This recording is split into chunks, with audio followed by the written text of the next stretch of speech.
या तो 1 AMU and mass of 1 proton दोनों ही सेम है। अब आते हैं हम एक एटम का मास कितना होगा। एक एटम में कुछ इलेक्ट्रॉन्स होंगे, कुछ प्रोटॉन्स होंगे, कुछ न्यूट्रॉन्स होंगे। Generally mass of electron is 1/1837 times of mass of proton. तो इतना कम होता है इलेक्ट्रॉन का mass 1/2000 times of mass of electron. तो we can ignore mass of electron. हम यहाँ पे सिर्फ प्रोटॉन और न्यूट्रॉन्स के मास को ऐड कर देंगे। कितने प्रोटॉन्स है? Atomic number Z, Z into mass of proton plus number of neutrons are there, A minus Z, that is number of neutrons into number of mass of one neutron. So mass of one neutron into number of neutron, mass of one proton into number of protons, total mass of an atom upon 1 mu which is mass of proton. So mass of proton से ये cancel हो गया, mass of proton neutron both are almost same. Clear? ये cancel कर दिया, बचा क्या? Number of protons plus number of neutrons. So atomic mass is nothing but just the number of protons plus number of neutrons present in an atom. Nucleus, inside the nucleus of an atom.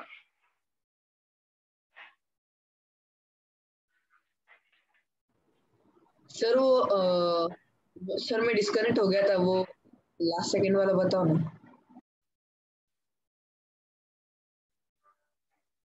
ये जो board पे लिखा है ना Rishabh, just ये explain किया था अभी मैंने। Number of protons plus number of neutrons is mass number. So atomic mass number both are same and it is generally unitless quantity because we are taking the ratio of 2 things.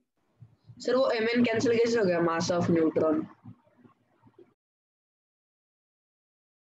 हमने ये use किया है mass of proton is almost equal to mass of neutron. तो ये दोनों same है।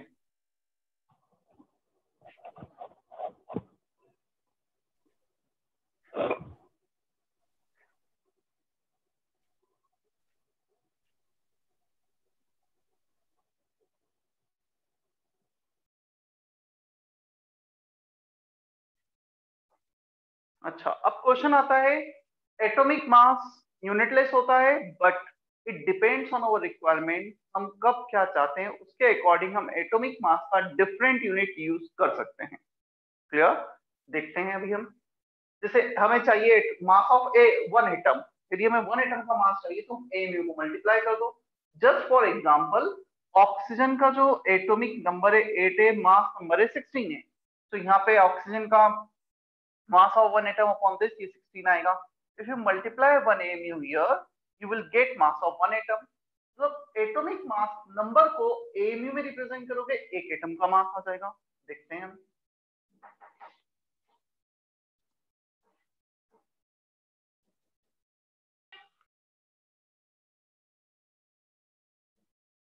mass of one atom is equal to atomic mass into 1 AMU। अभी तक तो ये यूनिटलेस था, एटॉमिक मास। क्लियर? अब इसमें AMU को मल्टीप्लाई कर दोगे तो एक एटम का मास हो जाएगा। Means atomic mass number when expressed in AMU then it represents mass of one atom. Clear?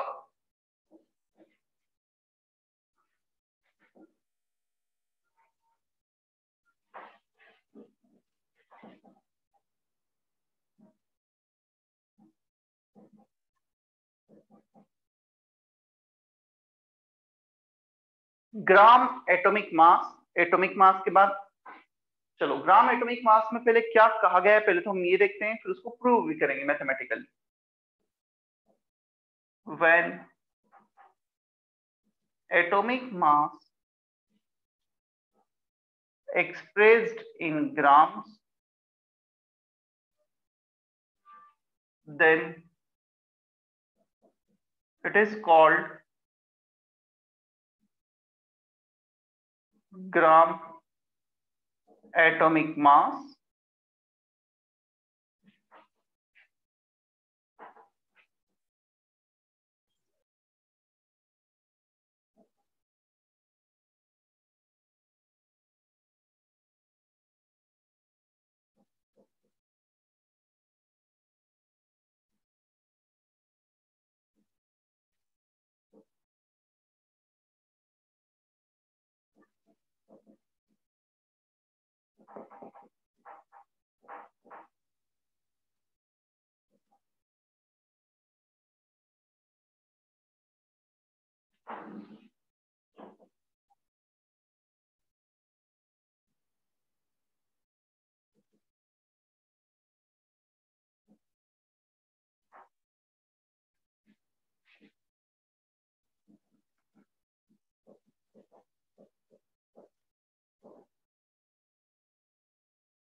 देखो,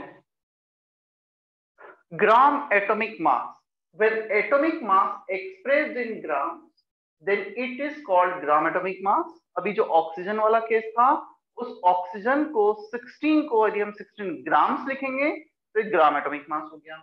It represents mass of 1 mole or 6.023 10 to the power 23 atoms। इतने एटम्स के मास को रिप्रेजेंट करता है। Now, by convention, whenever gram atom written together, 1 gram atom equal to 1 mole of atom or 6.02 10 to the power 23 atoms। तो gram atom एक साथ आ रहा है, ये कन्वेंशन है, ये रिप्रेजेंट करता है 1 मोल एटम। 1 ग्राम एटम मतलब 1 mole atom, 2 gram atom 2 moles of atom, 10 gram atoms 10 moles of atom। So 1 gram atom and 1 gram of atom both are different thing।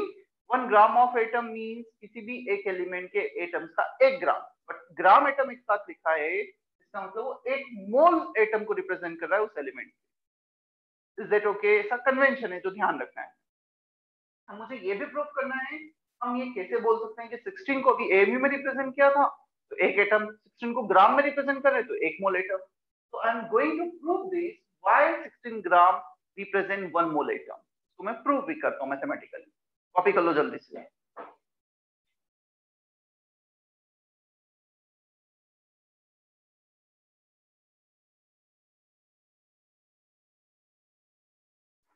Yagnesh का मैसेज था, is mass of one atom and weight of atom is same. Yagnesh, chemistry में mass and weight both are same. We are not going to differentiate between mass and weight. यहाँ पे जी, M G मतलब gravity जैसा कोई भी factor picture में नहीं आता है कभी भी। क्लियर? हमेशा मैं बोल रहा हूँ 3 kg मास और वेट 3 kg, दोनों केमिस्ट्री में सेम होंगे हमेशा।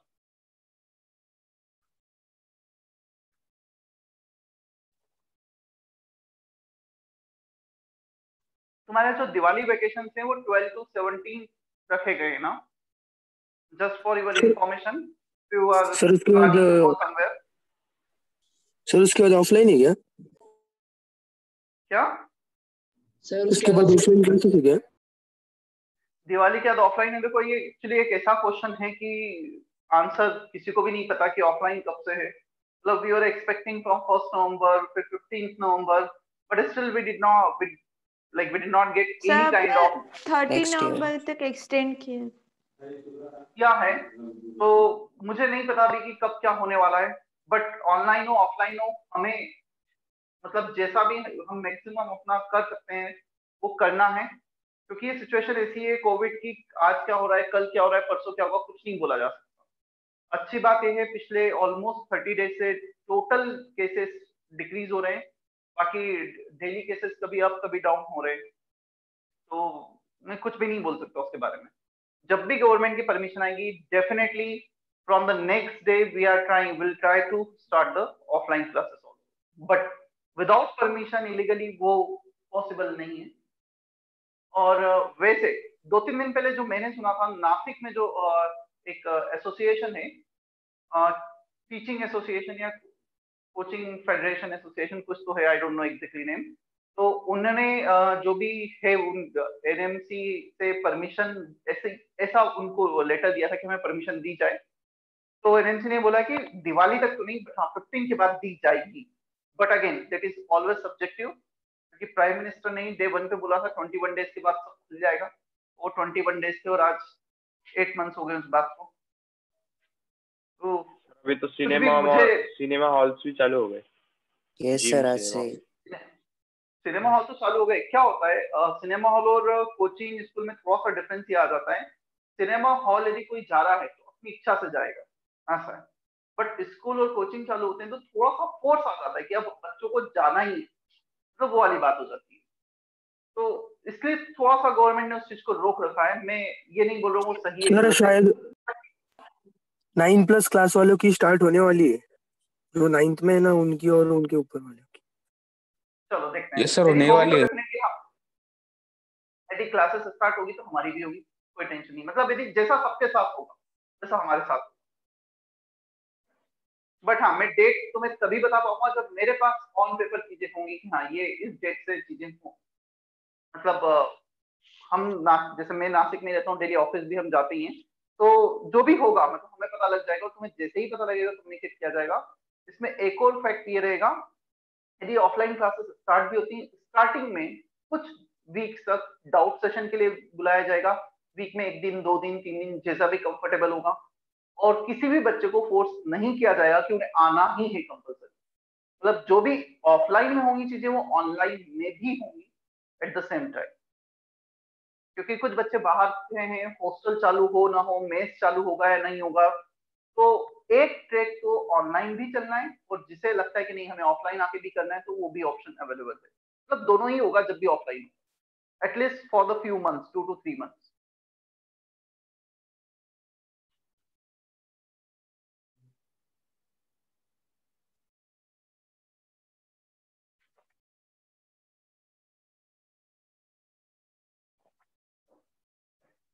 कुछ बच्चों के मैसेज थे।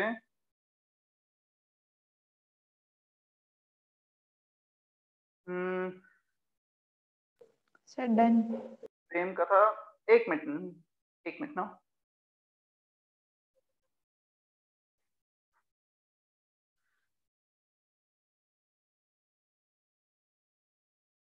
ठीक है, वो इससे रिलेटेड है। बोलो, कोई कुछ बोल रहा है?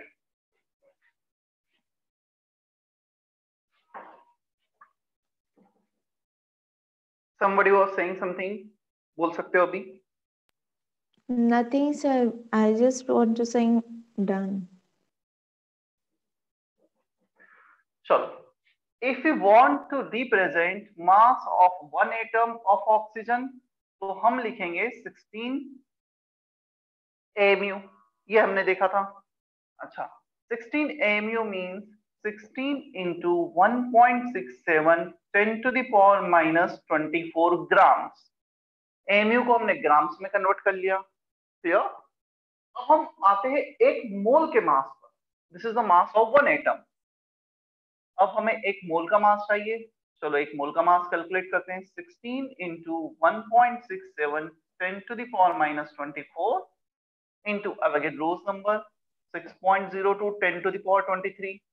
so grams में ही आएगा for 1 mole atom।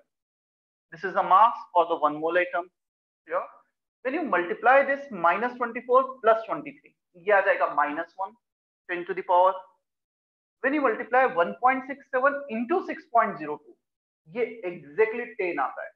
चेक कर सकते हो, ये 10, ये दोनों मिलके 10 to the power -1, तो +1 -1, ये तो 10 to the power 0 आ गया। तो 10 to the power 0 होता है 1, मतलब ये मिलके बना रहे हैं 1। या इसका मतलब ये हुआ 16 ये into 1 gram, this is the mass for 1 mole atom. चलो ये तो बहुत अच्छी बात है हमारे सामने। हम 16 जो एटॉमिक मास था, if we represent 16 in AMU, तो एक एटम को एक्सप्रेस कर रहा था। If we represent 16 in grams, वो एक्सप्रेस कर रहा था 1 मोल एटम को। With the same number but different unit, we can have mass of 1 atom 16 AMU, we can have mass of 1 mole atom 16 gram. समझ में आया? अच्छा, ये ऐसा क्यों आया? बेसिकली जो एमयू ग्राम से इनको डिजाइन इस वे में किया गया है, ऐसा नहीं कि बाय चांस ऐसा आ गया है। उनको डिजाइन डिफाइन इस वे में किया गया है कि हम सेम नंबर ले और डिफरेंट यूनिट रखें, तो एक एटम आए, एक मोल आए। एमयू इन सबको रिलेट ही ऐसे किया गया है। Is that okay? Yes sir. Yes yes sir. Yes sir. तो यहाँ पे जो हमने लिखा था ना, ये पूरा सेंटेंस, इसके ऊपर भी उसको मैंने प्रूफ किया है मैथमेटिकली।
देखो 14 इसका एटॉमिक मास है, एटॉमिक मास नंबर है। 14 को एमयू लिखोगे एक एटम, ग्राम लिखोगे एक मोल एटम। 14 किलोग्राम लिखोगे it is a mass of 1 kilo mole atom. Kilogram means 1000, यहाँ पे 1000 का मल्टीप्लाई, मोल में 1000 का मल्टीप्लाई, 1 किलो मोल। तो atomic mass when expressed in MU ये रिप्रेजेंट करेगा मास of one atom. When atomic mass represent in gram, mass of one mole atom. In kilograms, mass of 1 kilomole atoms. Same number but different units can express different amount of a substance. One atom, 1 mole, 1 kilomole. Sir इसमें exceptions नहीं हो सकते? नहीं, exception नहीं है, ये units है। तो ये तो जस्ट यूनिट रिप्रेजेंटेशन है। ये this is not a law theory. मतलब एक जस्ट ये बोल सकते हैं कि जैसे तेरा क्वेश्चन ये हुआ, मैं थोड़ा सा अलग वे में बोलता हूँ, सर 1 डजन में हमेशा 12 ही होते हैं क्या? तो डिफाइन ही किया ना, वो तो यूनिट्स हैं। सर 1 डजन बनाना में कभी 13 बनाना हो सकते हैं कि नहीं, मतलब वो उस टाइप की चीजें होगी। तो ये एक यूनिट है, इसमें कभी कुछ नहीं चेंज होगा। क्या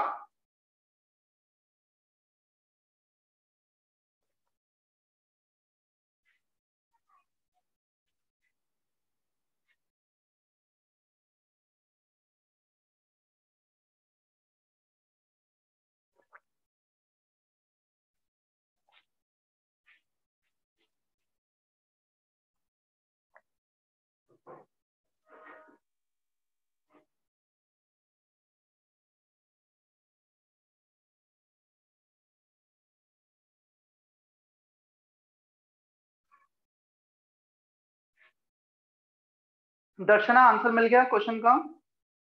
yes sir. Shamit and Ankit, समझ में आ रहा है तुम दोनों को? यस और सर। सबकी वैल्यू सेम होती है क्या? क्या बोल रहा है ऋषभ? सबकी वैल्यू एक ही होती है ना? सबकी वैल्यू मतलब? 14 14 14। हाँ, नाइट्रोजन है। अब तुझे बोला गया आयरन का बताओ। यदि मैं आयरन पे आ जाऊंगा 26। तो आयरन का एटॉमिक मास होता है 56। 56 MU, 56 gram of iron, 56 kilogram of iron. This represent 1 atom of iron. This represent 1 mole atom of iron. This represent 1 kilomole of iron atom. तो जिसका भी एटॉमिक मास ले रहे उसके अकॉर्डिंग मास रहेगा। क्लियर?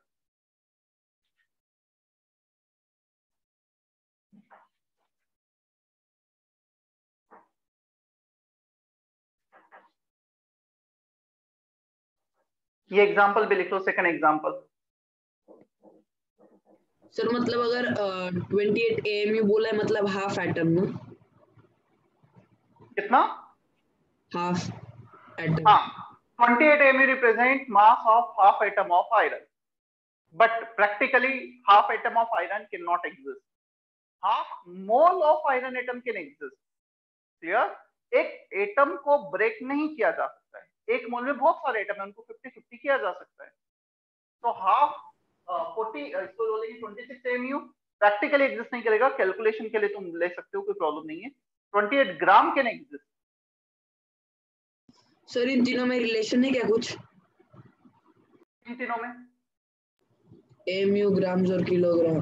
AMU ग्राम्स तो नहीं है, ये तो हमें सबसे पहले ही पढ़ा। 1 kilogram equal to 1000 gram, 1 AMU equal to 1.67 10 to the power minus 24 gram, 1.67 10 to the power minus 27 KG. नहीं पढ़ा है क्या हमने?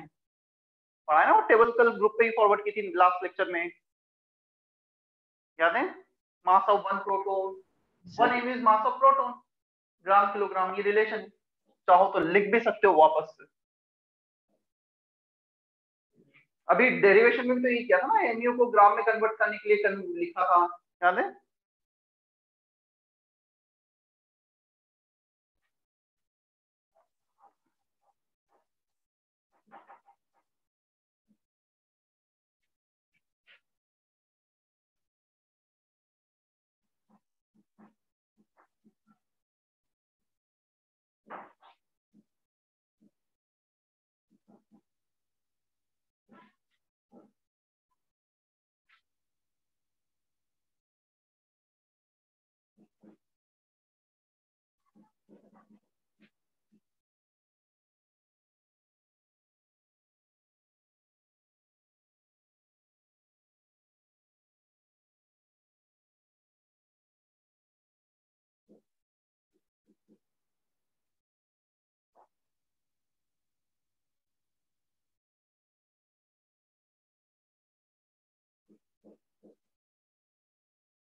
Molecular mass, it is the sum of, third definition पे आ गए ना, atomic mass, gram atomic mass, non-molecular mass. Fourth will be gram molecular mass. So the third one is the sum of atomic mass of all the atoms. मैंने elements थोड़ा गलत लिखा है, all the atoms is more appropriate. Of all the atoms present in a molecule, it can also be defined in this manner: mass of one molecule divided by 1 AMU. जैसे atomic mass define किया था, ऊपर एक atom का मास, नीचे 1 AMU. यहाँ पे एक मॉलिक्यूल का मास, नीचे 1 AMU. ठीक है?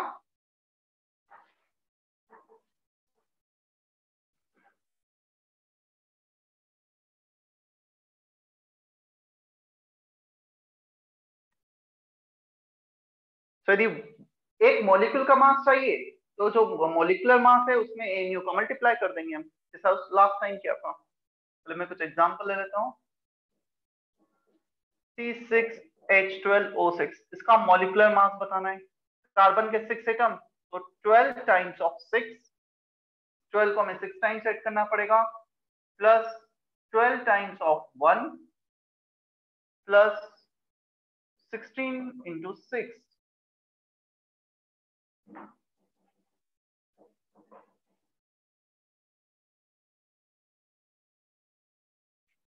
12, 116. कार्बन का mass into number of carbon atoms, hydrogen का mass into number of hydrogen atom, oxygen का mass into number of oxygen atom. तो सारे एटम्स के मास को ऐड कर देंगे हम, जितने भी हैं. 6 carbon, 12 hydrogen, 6 oxygen. CO2, 1 carbon, 2 oxygen, तो 2 बार 16 को ऐड करोगे, 16 इंटू 2 44. अभी भी तुमसे पूछा जाएगा what is the atom molecular mass of carbon dioxide, तुम रिपोर्ट करते हो 44. Generally you don't report with AMU और ग्राम्स, वो डिपेंड करेगा हम क्या चाहते हैं. तो मैं बोला गया एक मॉलिक्यूल का मास 44 AMU, एक मोल का मास 44 ग्राम्स. जब जैसा हमें अमाउंट चाहिए उसके अकॉर्डिंग यूनिट चेंज कर देते.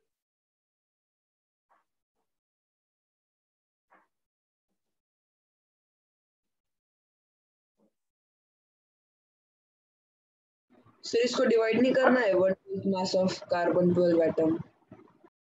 किया ना? किसको, किसकी बात कर रहा है? इसकी, इसकी, किसकी? एग्जांपल मोलिकुलर मास तो एक यूनिटलेस क्वांटिटी है ना, this upon this, mass of one molecule upon 1/12 ये डिवाइड करके ही तो रिपोर्ट किया गया है ऊपर. मैंने यहाँ पे यूनिट्स लिखे हैं क्या? कुछ भी. यदि मैं मास ऑफ वन मॉलिक्यूल मुझसे पूछा जाएगा तो मुझे यूनिट मेंशन करने होंगे ना, मैंने यूनिट मेंशन किए ही नहीं है, तो डिवाइड करके ही तो रिपोर्ट किया है.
कॉपी कर लो जल्दी से जितना बोर्ड पे लिखा है।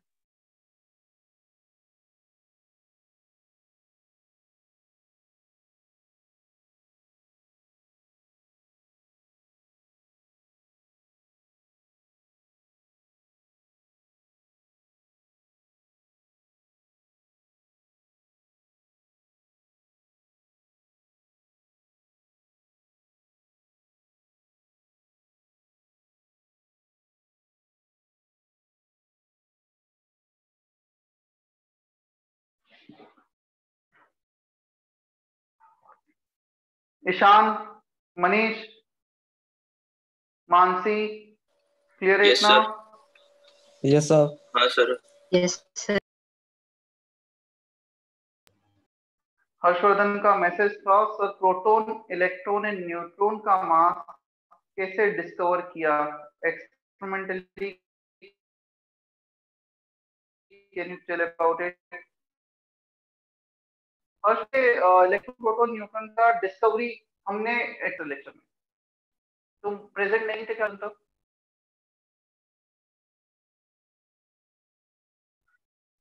E/m ratio से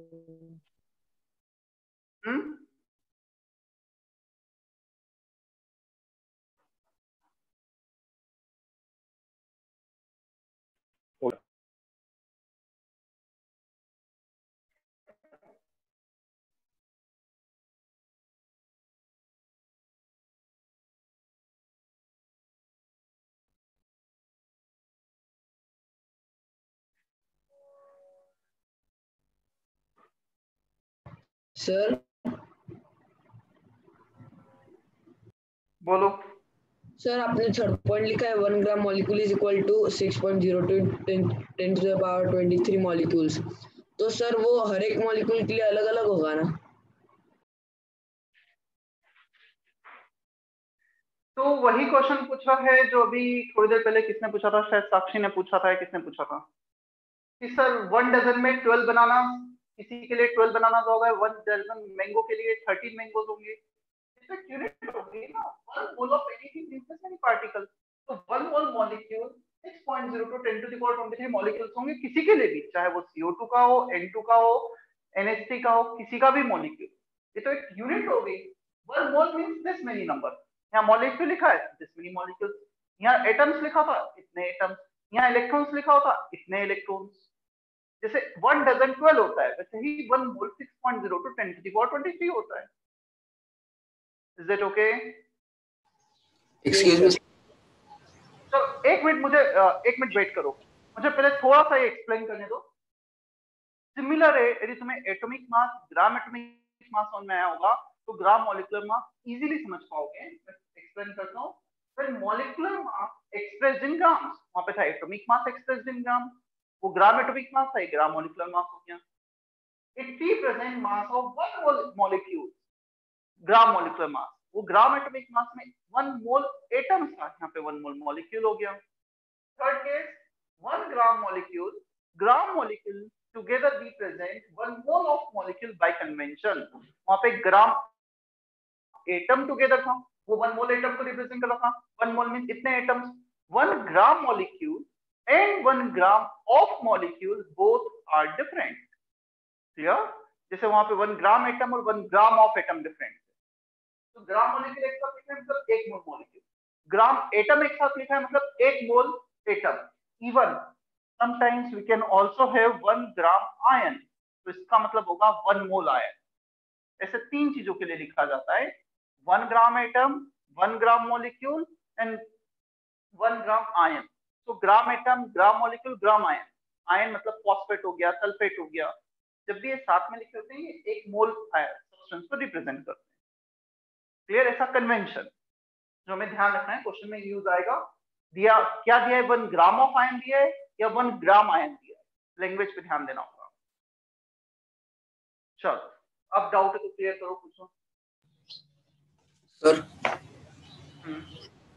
सर ग्राम मॉलिक्यूलर मास और मॉलिक्यूलर मास इक्वल होते हैं?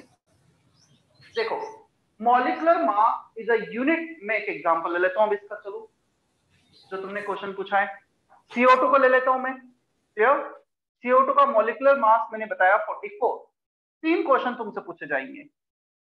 पहला क्वेश्चन मैं क्वेश्चन के फॉर्म में लिख देता हूं, what is molecular mass of CO2? Answer will be 44. Second question, what is mass of one molecule of CO2? तो मेरा आंसर होगा 44 AMU। अब मुझे एक मॉलिक्यूल स्पेसिफाई कर दिया है तो मैं 44 AMU यूनिट रख दूंगा। Now third one, what is mass of 1 mole molecule of CO2? Now my answer will be 4 gram.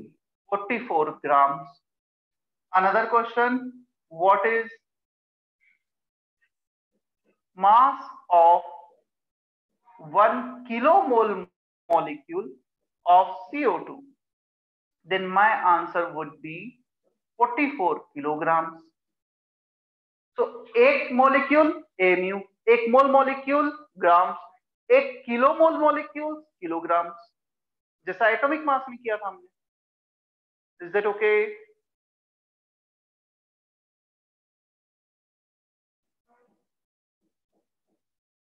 Yes sir. Yes sir. चलो जल्दी से एग्जांपल कॉपी।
चलो 1 मिनट सुन लेना, फिर कॉपी करना। 1 मोल पहले भी हमने डिफाइन किया था, मैं उसके और सारे डेफिनेशन एक साथ लिखा देता हूँ। 1 mole is the number of carbon atoms in 12 gram of C12 sample. यदि हमने C12 का सैंपल लिया है, कार्बन के 2 आइसोटोप्स होते हैं in general, C12, C14। C12 is non radioactive isotope, stable isotope, जो नेचर में सबसे ज्यादा एग्जिस्ट करता है। हमने उसका 1 ग्राम लिया और उस 1 ग्राम में नंबर ऑफ कार्बन एटम्स को काउंट किया, 1 2 3, then we get exactly 1 mole of the atoms. अच्छा, वो नंबर आएगा कितना? वो नंबर आता है 6.02 10 to the power 23, इतना नंबर आता है, जिसे हम एवोगैड्रोस नंबर भी कहते हैं, डिनोटेड बाय Na। एक और इसका डेफिनेशन है, IUPAC में अभी जो एक्सेप्टेड डेफिनेशन है वो फर्स्ट वाला है, बट सबसे पहले 1 मोल को ऐसे डिफाइन किया गया था। तो दोनों का वैल्यू सेम होता है, थोड़ा सा स्टैंडर्ड अलग है। Number of proton in 1 gram of protons, 1 mole is also defined as number of protons in 1 mole of the proton। इसको मैं प्रूफ करता हूँ। सबसे पहले तो एक प्रोटॉन का मास कितना होगा? 1.67 10 to the power -24 ग्राम। अब हमें चाहिए 1 ग्राम एटम्स में कितने प्रोटॉन। एक काम करते हैं, इस मास को 1 atom 1 proton is this mass, तो इन 1 ग्राम number of proton will be 1 divided by mass of proton in grams। तो mass of proton रख दिया ग्राम्स में, ये ऊपर जाएगा +24, 1 upon 1.67, ये होता है 0.6023 into 10 to the power +24, उसको 23 किया और 6.02 कर दिया, जो 0.602 था 6.02 आ गया। तो सबसे पहले यही बेसिक डेफिनेशन थी, और ऑलमोस्ट 100 years 80 years पहले ऐसे डिफाइन किया गया था। अभी जो वेल एक्सेप्टेड डेफिनेशन है IUPAC में जो एक्सेप्ट की है वो ये की है, दोनों में वैल्यू सेम ही आता है। तो यहाँ से मैं एक और रिलेशन पता लगा, Avogadro's number equal to 1 upon mass of proton, और we can say Avogadro's number into mass of proton is 1। Clear?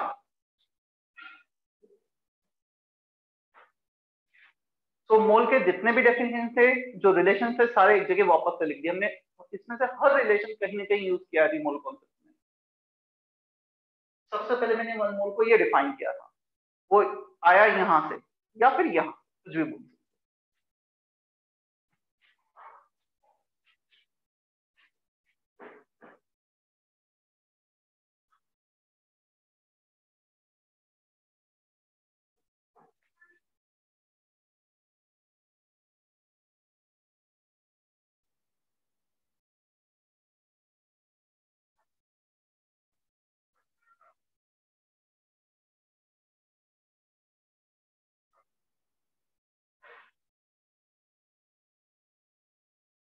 Sarvesh, Vedant, Vineet, is it okay? Yash? Yes, sir. Yes, sir. Yes, sir.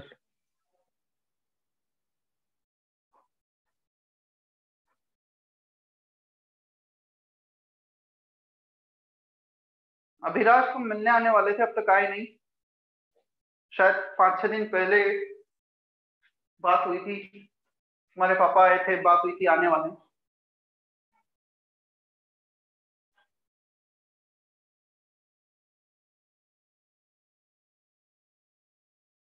Abhilash, can you hear me?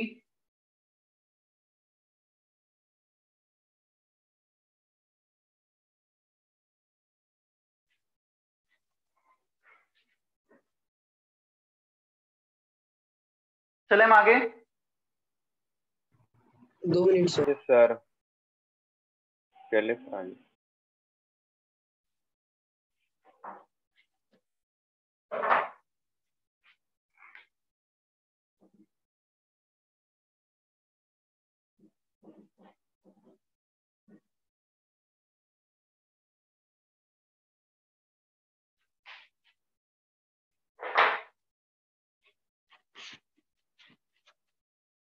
Done sir.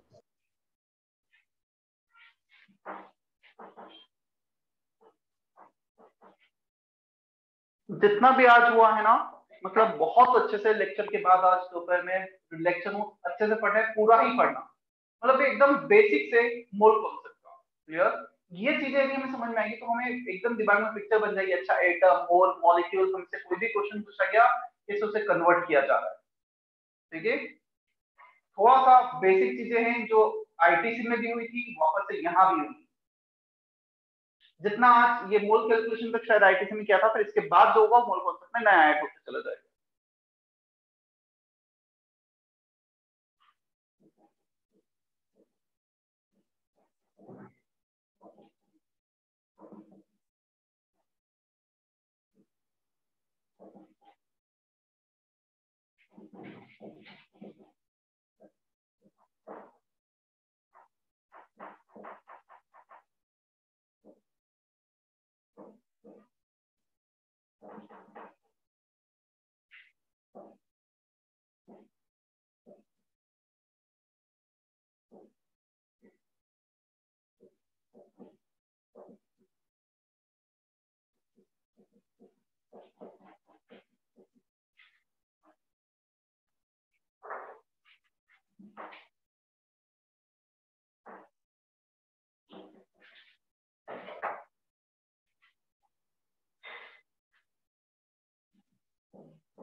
हाँ ना, mute करो, कुछ नहीं पूछना हो तो।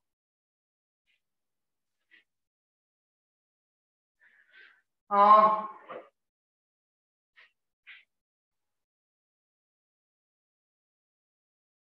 हितेश का मैसेज था, sir your network is fluctuating due to which my screen bandwidth becomes low. क्या ऐसा है कुछ बीच में हो रहा था शायद, अभी तो नहीं हो रहा है? Let me confirm with some. No sir, ऐसा कुछ नहीं है। नो सर, कुछ नहीं है।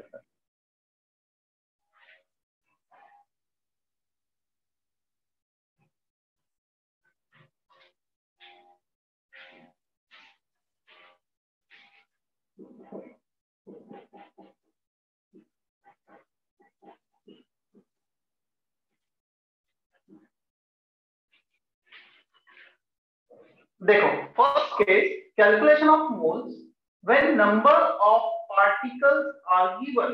हमें नंबर ऑफ पार्टिकल्स दिए हुए, so number of moles can be calculated using number of particles divided by Avogadro's number. हम एवोगैड्रोस नंबर से डिवाइड कर देंगे।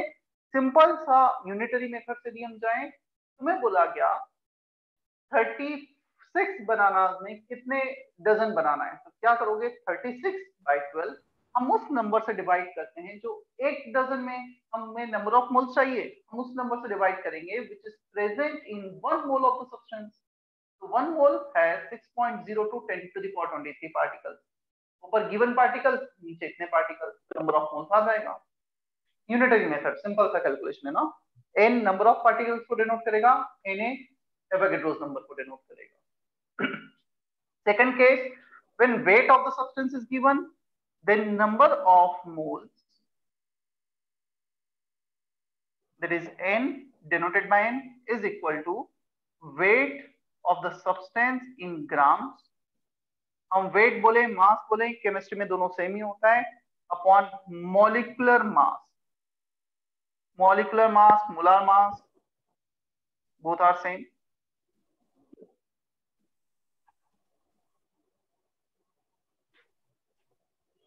कुछ ये होगा,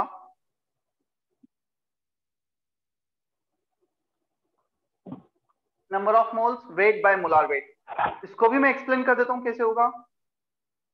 Shamit, do you want to ask something?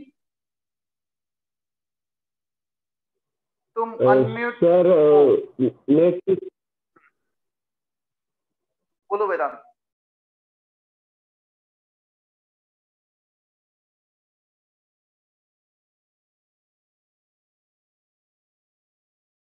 वेदांत कुछ बोल रहे थे, बोलो।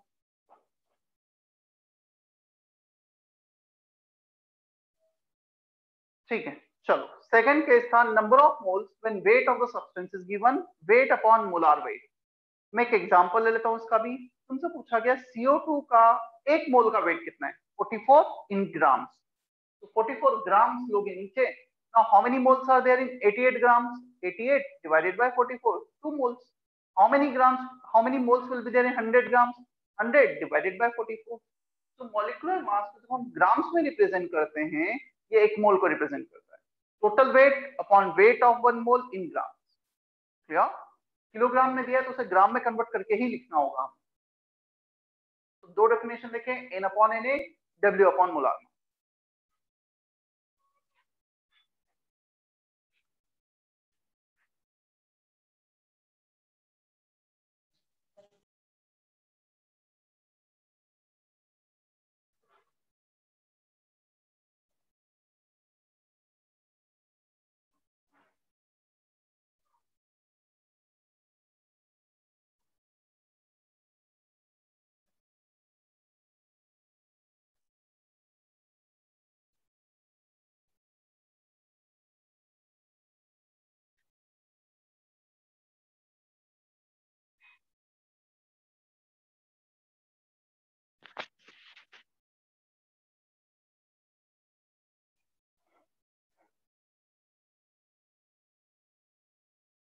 देवेश कॉपी कर लिया है? Yes sir.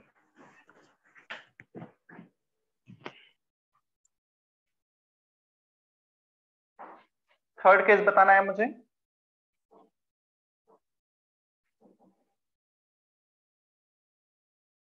When gas is given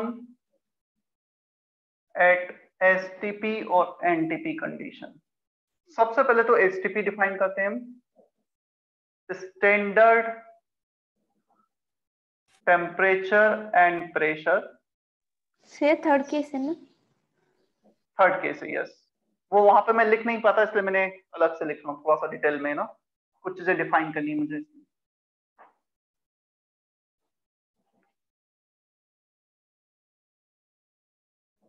और normal temperature and pressure,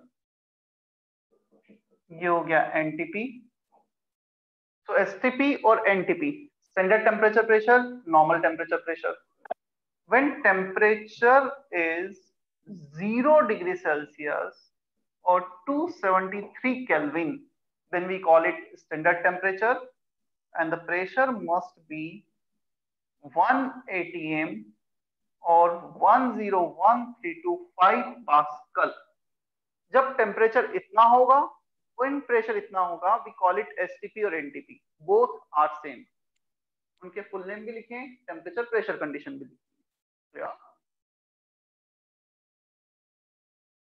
For gases only, volume of 1 mole is equal to 22.4 litre.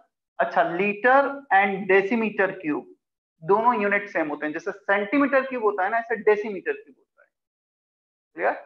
अच्छा, तुम्हें इस वर्ड का मीनिंग पता है? सेंटी, डेसी क्या मतलब होता है इनका? Senti means 1/100। सेंटी का मतलब होता है 1/100, कहीं भी यूज कर सकते हो सेंटी। डेसी मीन्स 1/10, तो 1 मीटर का 1/10 डेसीमीटर, 1 मीटर का 1/100 सेंटीमीटर। क्लियर? तो इनके मीनिंग है सेंटी, डेसी, जो बेसिक सी चीजें एक बार हमें क्लिक होगी तो कहीं भी यूनिट में यूज कर सकते हैं, या आएगा तो हमें पता लगेगा।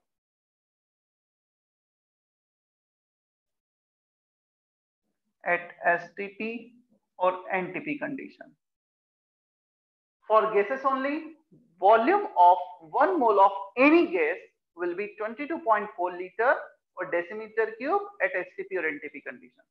जब ये टेम्परेचर और ये प्रेशर दिया होगा, 1 मोल गैसेस का वॉल्यूम हमेशा इतना रहा होगा, which is also called molar volume. इसे मोलार वॉल्यूम भी कहा जाता है। अब हमसे पूछा गया 22.4 लीटर है, कितने मोल्स होंगे? 1। 44.8 लीटर में कितने मोल्स होंगे? डेफिनेटली इससे डिवाइड कर देंगे जैसे मोल्स में पहले कर रहे थे। हमें टोटल मोल्स चाहिए given volume at STP divided by volume of 1 mole of the gas. तो इसमें नंबर ऑफ मोल्स आ जाएगा वॉल्यूम ऑफ गैस, सिर्फ गैसेस के लिए डिफाइन होगा, ध्यान रखना है। Volume of gas in litre upon 22.4 which is molar volume, एक मोल का volume at same condition at STP or NTP. If you want to take volume of gas in milliliter तो इसे भी मिलीलीटर में कन्वर्ट कर देंगे हम। देखो करते हैं, number of moles volume in millilitre upon 22,400। तो इसे मिलीलीटर में लिया, इसे भी मिलीलीटर में कन्वर्ट कर दिया। तो हमारे पास दो फॉर्मूले आ गए, volume in litre upon 22.4 and volume in ml upon 22,400। ध्यान रखना है ये सिर्फ और सिर्फ गैसेस के लिए वैलिड है, वो भी एसटीपी कंडीशन और एनटीपी कंडीशन, किसी दूसरे टेम्परेचर प्रेशर पे वैलिड नहीं है।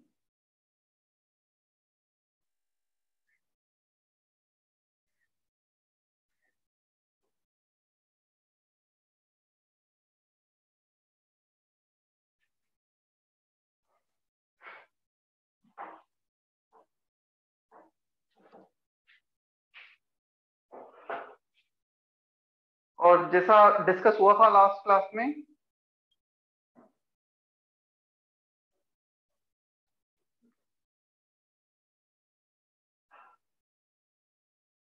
लेक्चर 9 मतलब 1.5 आवर का है ना, 9 o'clock तक है, और अटेंडेंस में 8:55 पे ही लूंगा।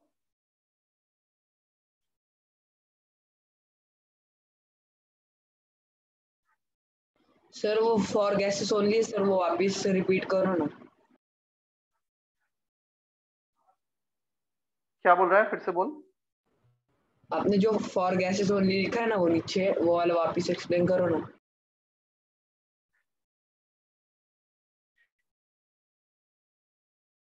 ये वाला नहीं सर, नीचे वाला फॉर गैसेस ओनली, हाँ नीचे वाला। गैसेस, हाँ गैसेस के लिए एक मोल का जो वॉल्यूम होता है वो 22.4 लीटर होता है। क्लियर, ये ध्यान रखना है कि 22.4 लीटर होता है एक गैस, एक मोल गैसेस का, चाहे वो N2O, O2O, CO2O, STP condition पर। Clear, number of mole volume of gas upon 22.4, एक मोल का ये 22.4 है तो दो मोल का कितना होगा 44.8 लिख सकते हैं। 44.8 upon 22.4 will be number of मोल। जैसे वही डजन, एक डजन में 12 है तो 24 बनाना में कितने डजन होंगे, 24/12। जो भी एक मोल के लिए है उसको डिवाइड कर दिया, यही करके आ रहे हैं ना सारे डेफिनेशन, राइट? Yes sir. अच्छा वैसे एसटीपी और एनटीपी थोड़ा सा बेसिक डिफरेंस होता, एक मिनट, थोड़ा सा बेसिक डिफरेंस होता है, बट इस चैप्टर में वो डिफरेंस एज्यूम नहीं किया जाता है, ये जब यूज आएगा फ्यूचर में तुम्हें बताऊंगा। Both are similar as of now.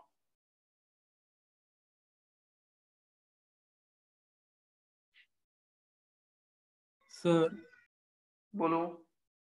तो फिर सॉलिड और लिक्विड के लिए भी रहेगा ना? मुझे आवाज नहीं आई जो भी बोल रहा था, बट मैं बता देता हूँ, सॉलिड और लिक्विड के लिए ये केसेस वैलिड नहीं होते हैं। एक्चुअली जो गैसेस होते हैं उनके लिए ये बोल सकते हैं उनकी जो डेंसिटी है वो सिर्फ टेम्परेचर प्रेशर पर डिपेंड कर रही है। क्लियर? तो मतलब उनका जो वॉल्यूम है सिर्फ टेम्परेचर प्रेशर पे डिपेंड कर रहा है, बट सॉलिड लिक्विड में काफी दूसरे फैक्टर्स आ जाते हैं, उसमें फोर्स ऑफ अट्रैक्शन स्ट्रांग है, वीक है।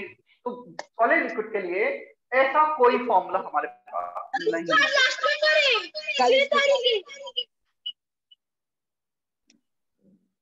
Darshita, do you want to say something? Chat box में टाइप करो, काफी पीछे से बैकग्राउंड नॉइस आ रही है। एचजी में प्रेशर कितना है? क्या सर एचजी में प्रेशर कितना है? एचजी में प्रेशर कितना है मतलब एमएम ऑफ एचजी में पूछ रहे हो? हाँ सर। mm ऑफ Hg में प्रेशर 180 m होता है, 760 mm ऑफ Hg। उसकी कोई स्टैंडर्ड भी लेते हैं ना?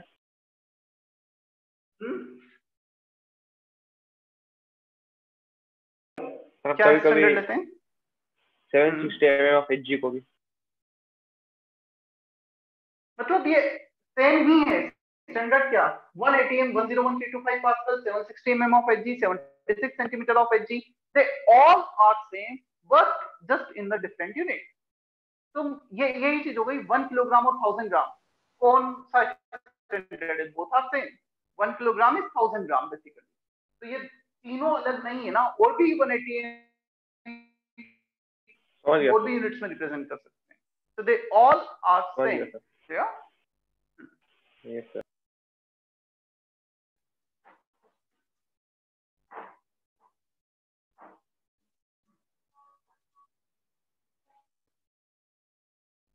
नंबर ऑफ मोल्स के हमने 3 फॉर्मूले देखे हैं अभी।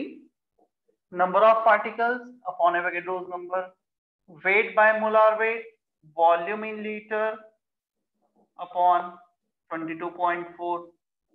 अब काफी क्वेश्चंस ऐसे आते हैं, ये जो 3 डेफिनेशन है इनमें से 2 डेफिनेशन को इक्वेट करके सॉल्व करना होता है। हमें वेट दिया है, नंबर ऑफ पार्टिकल्स पूछ लिया, हमें वॉल्यूम दिया है, वेट पूछ लिया। 2 डिफरेंट डेफिनेशन को इक्वेट करके सॉल्व करना पड़ता है। क्वेश्चंस देखेंगे अभी हम। अच्छा, if number of moles are given then number of particles n can be written as number of moles into Avogadro's number। इसको क्रॉस मल्टीप्लाई कर देंगे। Weight is equal to number of moles into molecular mass, volume equal to number of moles into 22.4। so if this quantity is given, इनमें से किसी को निकालना है तो नीचे उसको क्रॉस मल्टीप्लाई कर दो।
चलो, जस्ट एक बेसिक सा क्वेश्चन है, तीनों डेफिनेशन पे बेस्ड एक एक क्वेश्चन दिए हैं।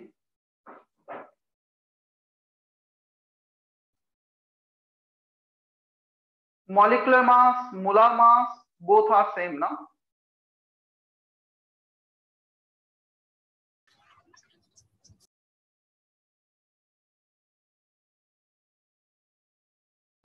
सर फर्स्ट वाले में 5। सारे कैलकुलेट कर लो, you can report in chat box.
हो गया सर। ठीक है, okay sir.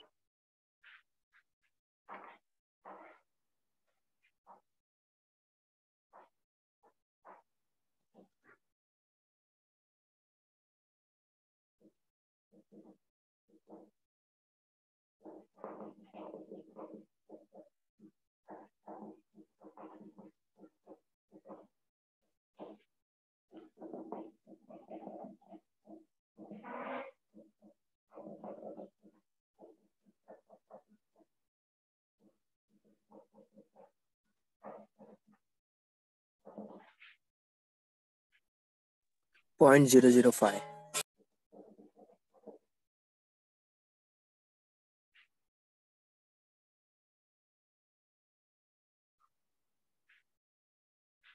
Ten to the power -4 या -3 कितना आएगा?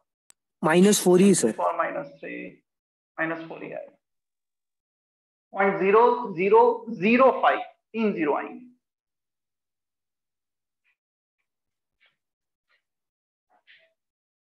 Is that okay? Yes sir.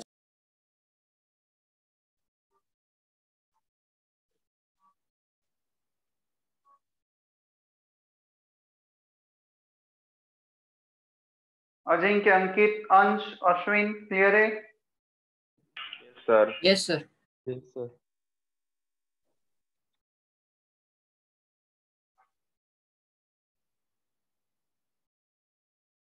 Rohit, is that okay?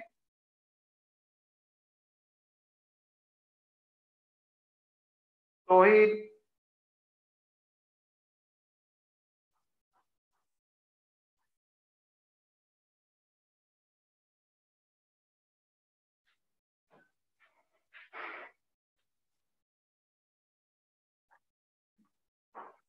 चलो हमने बेसिकली, यदि मैं एक एटम की बात करता हूं, मैं एक एग्जांपल लेता हूं। Let's say we have sir yes STP और एनटीपी के लिए सेम फॉर्मूला होगा ना? हाँ, दोनों सेम ही है। अभी तक मैंने उनमें डिफरेंशिएट किया नहीं है, और एग्जैक्टली होते भी सेम है। एक बहुत 1% 0.5% का थोड़ा सा चेंज आता है, वो भी इस चैप्टर में कुछ काम का नहीं है। Both are same as of now. Clear? और सर न्यूट्रॉन और प्रोटॉन Yes, का sir. मास भी थोड़ा सा स्लाइटली अलग होता है ना? थोड़ा सा अलग होता है, but for us, for any calculation purpose, both are assume to be same. उनका डिफरेंस हम एज्यूम करते हैं सिर्फ और सिर्फ न्यूक्लियर केमिस्ट्री में कुछ मास डिफेक्ट कैलकुलेशन, जो 12th में पढ़ेंगे हम। बाकी किसी भी चैप्टर में डिफरेंस एज्यूम नहीं करेंगे। देखो, हमें एक आयन दिया है, नाइट्रेट आयन। अब समझना होता क्या है, ये बना कैसे है। पूरा यदि मैं इसको एक सिंपल को एनालाइज करूंगा, हमारे पास एक नाइट्रोजन एटम है,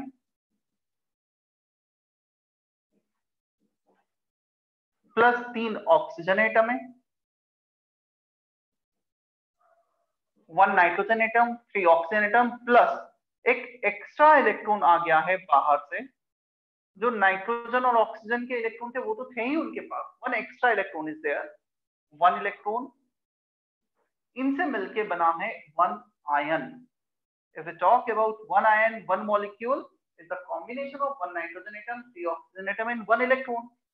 If we talk about 1 mole of ion, इसका मतलब 6.02 10 to the power 23 आयंस हो गए। इसका मतलब ये हो गया, जो एक नाइट्रोजन एटम था, 3 ऑक्सीजन एटम थे, 1 into Na नाइट्रोजन एटम हो गए, 3 into Na ऑक्सीजन एटम हो गए, and 1 into Na extra electrons हो गए हमारे पास। इलेक्ट्रॉन जो एक्स्ट्रा आया है, मतलब समझना ना कैसे एटम से मॉलिक्यूल बना है, कैसे मॉलिक्यूल से मोल पे जा रहे हैं। तो 1 nitrate ion is the combination of 1 nitrogen, 3 oxygen and 1 electron, extra electron. Electron तो और भी है, एक्स्ट्रा इलेक्ट्रॉन जो बाहर से आया है। ठीक? यदि हम 1 मोल बोलेंगे तो इसमें 6.02 10 to the power 23 आयंस हो जाएंगे। इसमें into Na, इसमें into Na, इसमें into Na। If we say 5 moles into 5 Na हो जाएंगे, into 5 Na, into 5 Na, into 5 Na। Clear? मतलब एटम सबसे पहले प्रोटॉन्स न्यूट्रॉन से न्यूक्लियस में, उसके बाहर इलेक्ट्रॉन से, उससे एक एटम बना, एक एटम से हमारा बना है आयन और मॉलिक्यूल, और उससे बना है मोल। तो ऐसे कैलकुलेशन परफॉर्म करना है। मैं एक एग्जांपल दे रहा हूं, आप तुम्हें समझ में आएगा एग्जैक्टली कि कहां पे कैसा यूज है।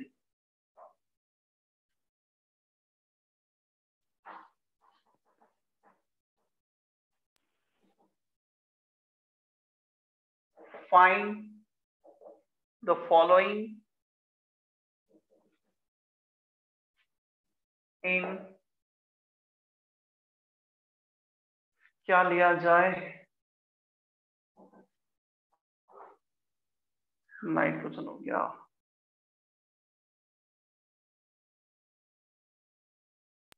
से सल्फर ले लो।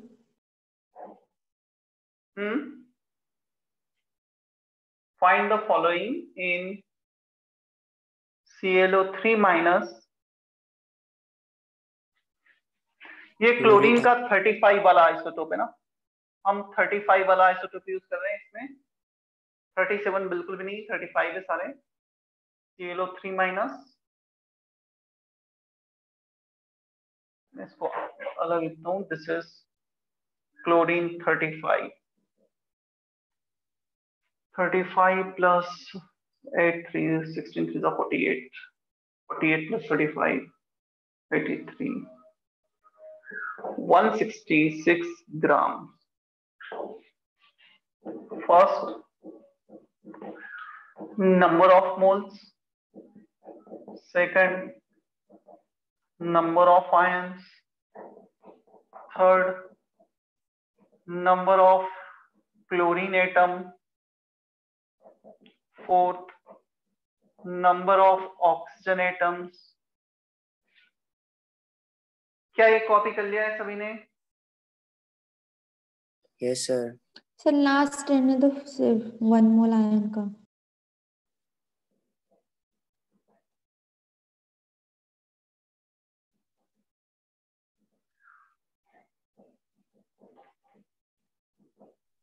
सर आपने मोलार मास बोला है क्या 166?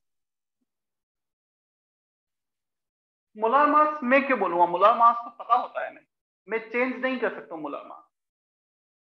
फाइंड द फॉलोइंग इन, चलो मैं इसको थोड़ा सा और अच्छे से लिखता हूं, इन 166 grams of ClO3 minus ion, और यहाँ पे जो हम क्लोरीन यूज कर रहे हैं उसका एटॉमिक नंबर 17 और मास नंबर 35 है। ये मुझे इसलिए मेंशन करना पड़ा है, क्लोरीन के दो स्टेबल आइसोटोप होते हैं 35 and 37, so we are using 35 isotope.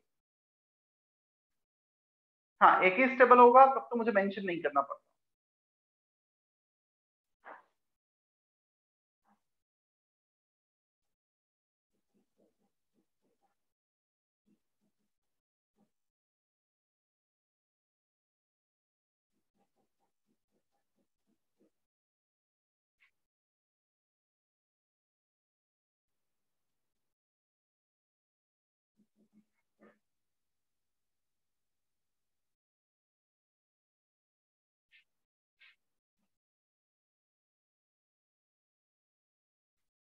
You are aware about your test on Sunday, na? Advanced pattern, right? Yes sir. और उसके लिए मैं तुम्हें एक बार एक्सप्लेन भी कर देता हूँ, वैसे ग्रुप पे भी आएगा सर। जो आईडी होगा वो होगा तुम्हारा रोल नंबर, सभी के पास अपना रोल नंबर होगा ना, और यदि किसी के पास नहीं है बाई चांस, मैं मतलब नाम बताऊं, समर्थ। तुम्हारे पास तुम्हारा रोल नंबर नहीं है, तुमने फॉर्म फिल किया था समर्थ? सर मनीष सर को मांगा था, उन्होंने दिया था लेकिन वो गलत निकला, फिर उन्होंने बोला दीपक सर से पूछो। तो पूछ लिया फिर? हाँ सर। वैसे रोल नंबर, एक मिनट सुनो, रोल नंबर सभी का होता है इन जनरल, जो तुम्हें फॉर्म दिया जाता है डे 1 पे, जब तुम फॉर्म फिल करते हो उसमें रोल नंबर होता है।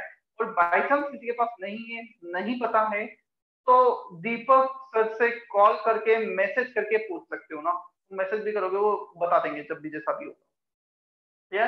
और मैं ट्राई करता हूँ तो सारे बच्चों का रोल नंबर मैं ग्रुप पे ही डलवा देता हूँ। रोल नंबर होगा उसका आईडी, और पासवर्ड होगा तुम्हारा, क्लियर? जैसे डेट ऑफ बर्थ, किसी का डेट ऑफ बर्थ है 1 नवंबर 2004 लेट्स से, क्लियर। तो पासवर्ड हो जाएगा 01112004, ये पासवर्ड हो जाएगा 01112004, ID, roll number, password this, और वो जो कंडक्ट होगा टेस्ट वो होगा ऑनलाइन रेजो, ऑनलाइन रेजो, मैं भी भूल गया, तो मैं ग्रुप पे पोस्ट किया जाएगा onlinerezo.in।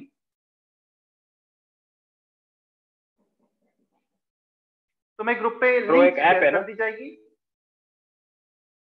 ये देखो टेस्ट, जितने भी टेस्ट को प्रीफर किया करो कि डेस्कटॉप या लैपटॉप पर दो, जनरली मोबाइल पे टेस्ट नहीं देना चाहिए, मोबाइल पे इंटरफेस अच्छे से नहीं चलता है। तुम्हारा आईआईटी का फाइनल एग्जाम भी तुम्हें डेस्कटॉप या लैपटॉप पे देना है, तो ट्राई करो सिर्फ टेस्ट वाले दिन कहीं से तुम अरेंज कर सको, क्लियर। नहीं होता है तो फिर कुछ नहीं कर सकते, मोबाइल पे दो।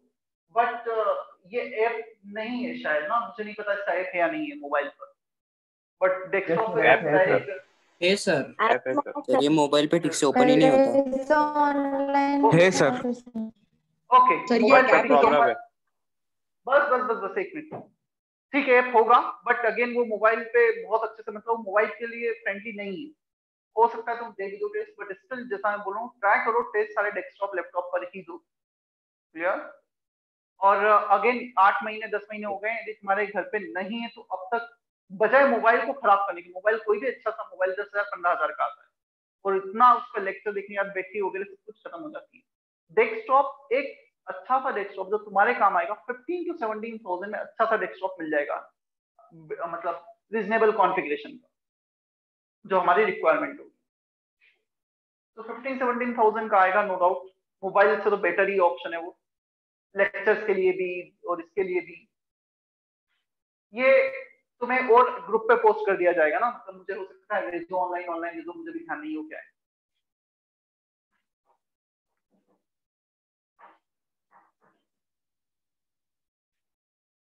कैलकुलेट करो ये 8 पार्ट्स, तुम्हें भी कैलकुलेट कर पाते हो, इसका मतलब काफी कुछ तुम्हें आइडिया लग गया है।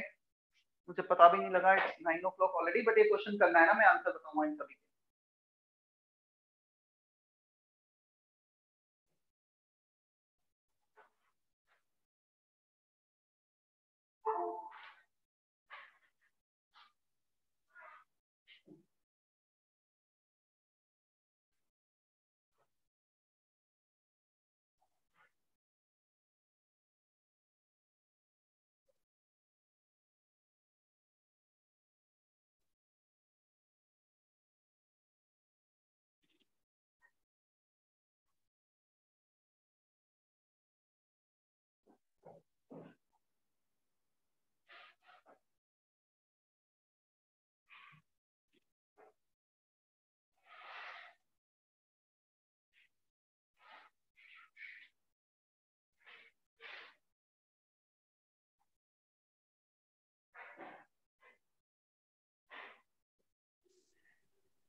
When do you have DPP discussion? Did you already have discussion of this week? Sir आज एक्स्ट्रा क्लास था। हाँ सर, आज या कल लेने वाले सर। नहीं सर, आज ही लेने वाले। आज लेने वाले हैं। क्या मैं बता चुका हूँ? उसमें क्या होगा DPP डिस्कशन में? सर DPP नहीं बताई। Yes sir. नहीं बताया मैंने अब तक DPP क्या डिस्कस होगा आज? नहीं सर। ओके, अच्छा ये बताओ एटॉमिक स्ट्रक्चर के DPP कंप्लीट हो गए थे क्या डिस्कशन?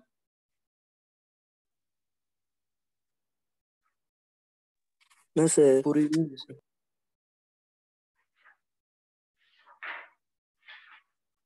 चलो कहाँ तक हुए मुझे बता दो, मैं अभी फिर DPP चेक करके बता देता हूँ कि क्या डिस्कशन होगा आज। कहाँ तक डिस्कशन हो चुके हैं पहले?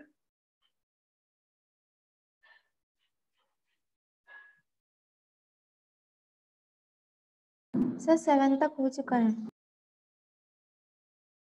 7 तक हो चुका है, ठीक है।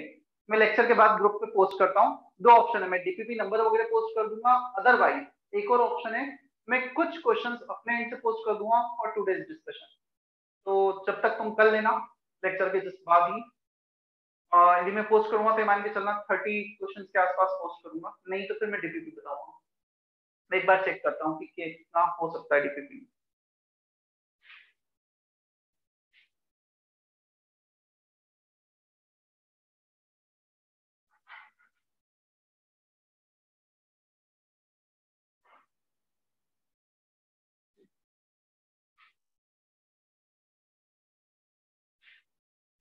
छोड़ दी तब हो गया।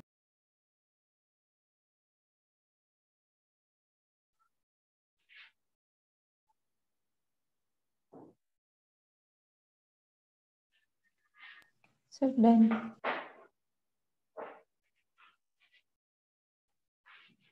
Number of moles, weight 166 gram upon molecular mass, chlorine का 35, ऑक्सीजन 40, 16 into 3 48, ये हो जाएगा 83, 2 मोल।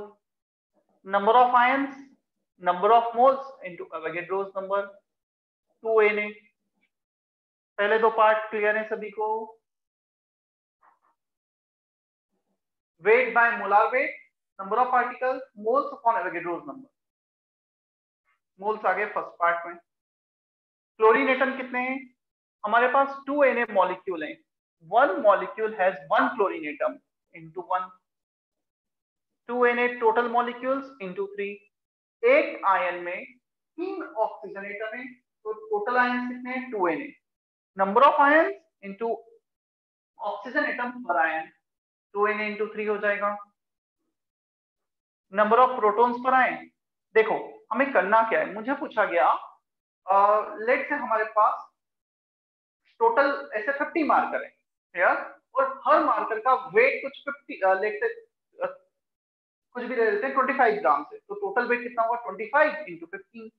तो number of ion into number of particles in one ion will give the total number of particles. अब एक आयन में कितने प्रोटॉन्स?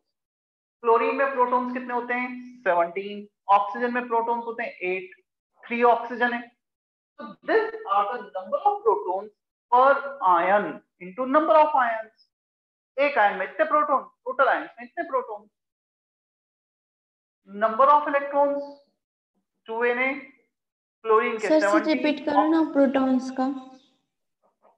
देखो हमारे पास सबसे पहले हमें ये समझना है कितने आयन्स हैं। तो total number of ions will be 2Na, जो हमने कैलकुलेट किया सेकंड पार्ट। अब टोटल आयन्स 2Na, क्या हम ऐसे कैलकुलेशन परफॉर्म कर सकते हैं? Total number of protons is total number of ions into number of protons पर आयन।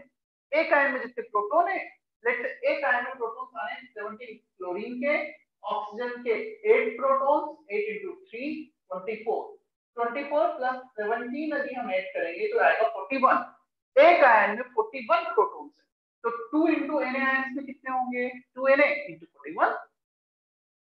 हमारे पास एक मार्कर का वेट है 25 ग्राम, तो 15 मार्कर का वेट कितना होगा? 25 into 15।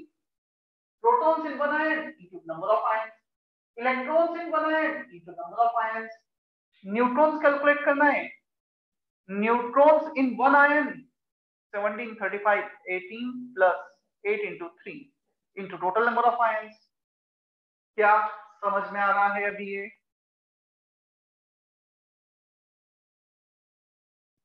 Is that okay? Yes sir। Charge in coulomb, एक आयन पे कितना चार्ज है? Charge of 1 electron. एक इलेक्ट्रॉन का चार्ज कितना होता है? इतने कूलम विद नेगेटिव साइन। अब हमारे पास टोटल आयंस कितने हैं? हमारे पास टोटल आयंस है इतने 2Na, तो इतना चार्ज हो जाएगा कूलम में। Net charge, charge on one ion is the charge of 1 electron, एक minus charge -1.10 to the power -19 coulomb into total number of ions. Solve करोगे तो कूलम में चार्ज आ जाएगा। सर इनकी चेक करो, एग्जैक्ट वैल्यूज नहीं पूछते? क्या बोल रहे हो? पूछते ना, वो तो क्या अब इसमें 6 into 10 to the power 23 multiply तो करना है। हाँ सर वही। कैलकुलेशन जो मैथमेटिकल पार्ट वो वो मैथमेटिकल पार्ट 8th-9th लेवल का है, इसलिए मैंने वो नहीं किया। मुझे कॉन्सेप्ट एक्सप्लेन करना था। Again it depends on the option. हो सकता है ऑप्शन में इस फॉर्म में दे रखा हो सकता है एग्जैक्ट वैल्यू दे रखा हो, वो तो ऑप्शन देखकर हमें सॉल्व करना पड़ेगा, राइट? यस सर, वही पूछ रही थी, ऑप्शन ऐसे होंगे या एग्जैक्ट वैल्यूज होंगे? कुछ भी, दोनों पॉसिबल। चलो क्लियर है यहाँ तक सभी को भी? सर बोलो। Sir number of chlorine items और नंबर ऑफ ऑक्सीजन आइटम वो एक बार बताओ ना, मैं डिस्कनेक्ट था। क्लोरीन एटम है एक आयन में, तो क्लोरीन एटम एक in one ion, total number of ion multiply किया, total number of ion into ion number of atoms per ion, total chlorine atom, total oxygen atom, total number of ion into number of oxygen atom per ion. एक ion में जितने atoms हैं into total number of atom, total number of ion. Clear? एक classroom में 35 benches हैं, तो 5 classroom में कितनी होंगी? 5 into 35। Yes sir. सर मतलब अगर ऊपर प्लस चार्ज होगा तो सिर्फ इलेक्ट्रॉन को एक इलेक्ट्रॉन माइनस करेंगे ना? यदि ऊपर प्लस होगा तो यहाँ पे माइनस हो जाएगा, दो प्लस होंगे तो दो माइनस हो जाएंगे इलेक्ट्रॉन के केस में, क्योंकि पॉजिटिव नेगेटिव चार्ज होता है because of electron. either we are removing electron, positive charge will be there. If we are adding electron, negative charge will be there. Number of protons and neutrons, they are present in the nucleus, वो positive और negative charge से affect नहीं होंगे। या yes sir. चलो ठीक है, मैं सेशन एंड कर रहा हूँ अभी। मैं आज डीसी क्लास का होमवर्क भी पोस्ट करता हूँ और उसके अलावा भी कुछ होमवर्क होता है तो वो भी पोस्ट करता हूँ ग्रुप पर। बोलो क्या बोल रहे थे? सर ये बस लास्ट का कॉपी करना था। कर लो, मैं वेट कर रहा हूँ। और जिसका हो गया है दे may leave now.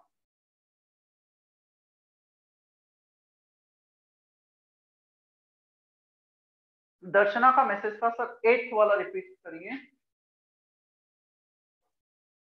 8th, net charge in coulomb, charge on one ion, this is the charge on one ion in coulomb। कैसे पता हमें? one ion has one negative charge, एक नेगेटिव चार्ज मतलब एक एक्स्ट्रा इलेक्ट्रॉन, एक electron का charge coulomb में लिख दिया, into total number of ion, तो हमें मिल गया total charge on the given amount. Is that okay Darshana? Yes sir. Ritesh का मैसेज था सर टाइमिंग क्या है, टेस्ट का पूछा होगा रितेश। टाइमिंग भी पोस्ट करते हैं, वैसे एडवांस पैटर्न का टाइमिंग होता है 9 to 12, 2 to 5, it may very with like 20, 30, 40 minutes. तो तुम्हें सब कुछ पोस्ट कर दिया जाएगा आज या कल में।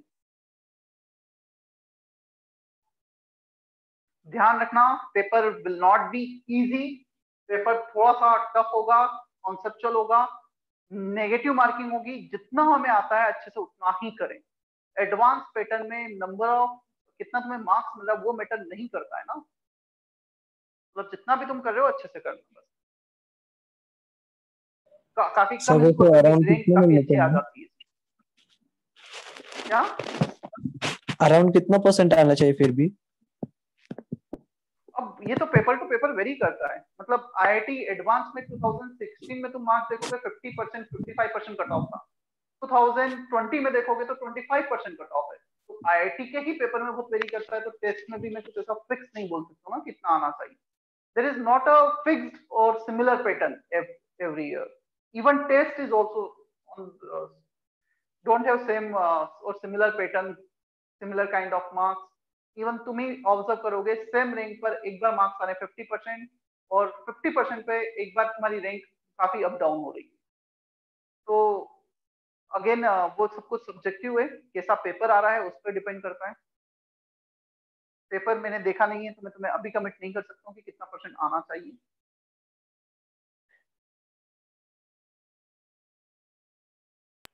Bye sir. चलो सेशन एंड करें अब हम। सर वो टाइमिंग बता दो सर।